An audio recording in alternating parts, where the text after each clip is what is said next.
Hi, this is Michael William Denny of the ThunderWizard.com YouTube channel. So today I want to share with you a very powerful tool for self-examination. This is a really powerful tool if you want to do some shamanic counseling with somebody. And this has to do with using a specific rune layout, which I call the layout of the 9 worlds.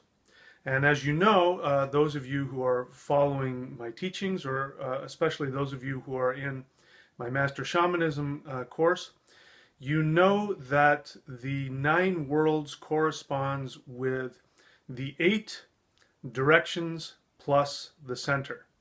And we've talked a lot about how that in every major indigenous culture around the world, the 8 directions correspond with actual energy patterns. And when we look at the 8 directions in the thunder wheel, we have a map of how life and life force energy manifests in the universe, starting in the north and going in a clockwise fashion. So we can use this same 8-sided thunder wheel to do a 9-world rune reading. So that's what I've done. Again, if you're not familiar with my books, we've got Rune Shamanism, Rune Divination, and Advanced Rune Shamanism. And this is something that could be applied to Advanced Rune Shamanism. But in any case, let me share with you how this reading is done, because I'm really enjoying it. I'm starting to use it more. So first, take a look again at the thunder wheel with the 9 worlds, where the 9 worlds are placed. Okay. Now, what we're going to do is we are going to, the best way to use this in my experience is when you want to take a look at what's going on in a person's life. So this is a great rune, this is a great rune casting for when either you or a client is like, you know, I just don't know what's going on. I don't know what I'm supposed to do. A lot of things are going on. This is a great rune cast for that. So what you do is you first pull out a rune card and you put it smack dab in the middle. And that represents you, because that is the realm of the earth, the realm of Middle Earth. And then you simply lay out the cards in a clockwise fashion, starting in the north, and go all the way around.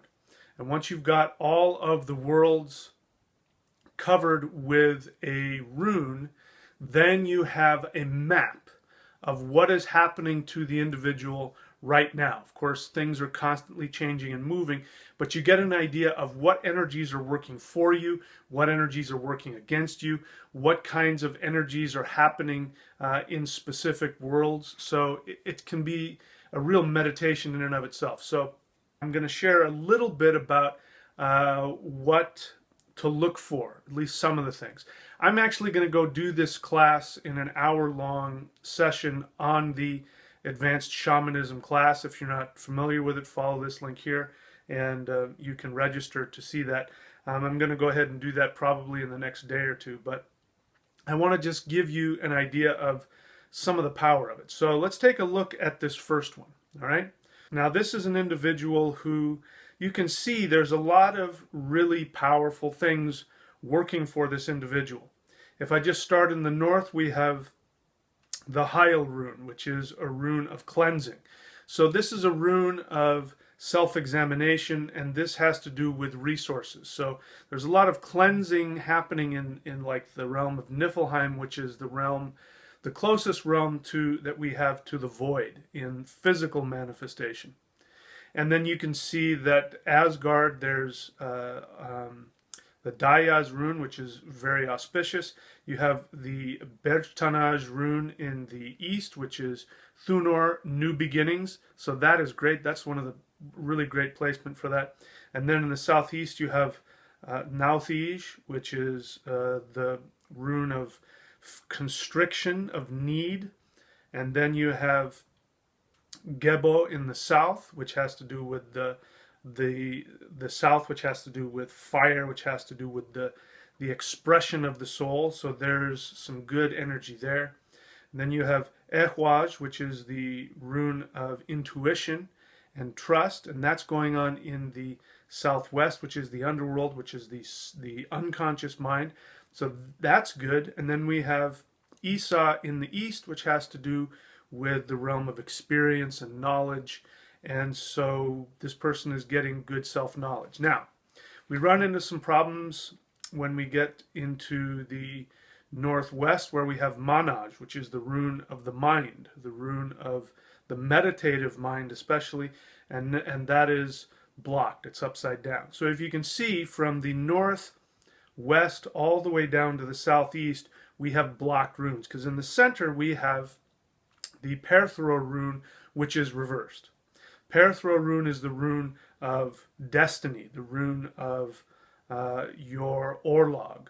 When it is right side up, it usually means that the individual is following the right orlog. When it's upside down like this can cause a lot of problems.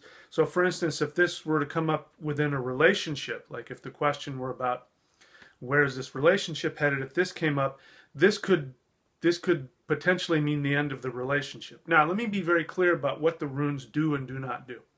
In my experience, the runes do not give any definitive, finalized anything. So if you want to look at the runes to find out if somebody's going to die from a disease, for example, the runes won't tell you. The only thing the runes will do is they'll tell you what kind of energy is coming. The runes don't see physical life and death. They're only interested in the evolution of the soul. And so this is what we're looking at here. When we look at this, this casting, we see that there is a block in what I call the human realm, which goes from the southeast all the way up to the northwest. Southeast is the realm of the subconscious, or the dwarves. The realm in the middle there, which is Middle Earth, is the realm of human beings, and the realm of the northwest is the realm of the elves, or the ascended masters. And that is the evolutionary line of the human, to start off as a dwarf, to become a human being, and to eventually become an ascended master or an elf, a shining one. So this is where we have a block. So now, bear in mind that the middle is the human being, specifically the physical body. So this person has Perthro reversed, which means that there is some potential problem physically. As it turns out, this person is going through a very severe health challenge. And part of what has to do with the healing in this particular instance has to do with letting go of old patterns. So this is a physical challenge that has come as a result of being unable or unwilling to let go of the past, let go of, you know, the way things used to be, and be reborn. This person is going through a total rebirth on all kinds of levels. Now, when we look at the whole reading, it's actually working very well on a bunch of other levels. I mean, the rebirth is happening in the identity, which would be the East. We've got a lot of influence coming from the realm of the gods. We've got some healing coming from the realm of the waters. We have trust in the southwest, which is the unconscious. So this person is beginning to surrender on some very deep levels, but still there is this block in the physical challenge. Now, as I look at it here, this is somebody who, what they're blocked in is they're blocked in their spiritual evolution, and they're stuck. And the way that that is manifesting is in this physical challenge.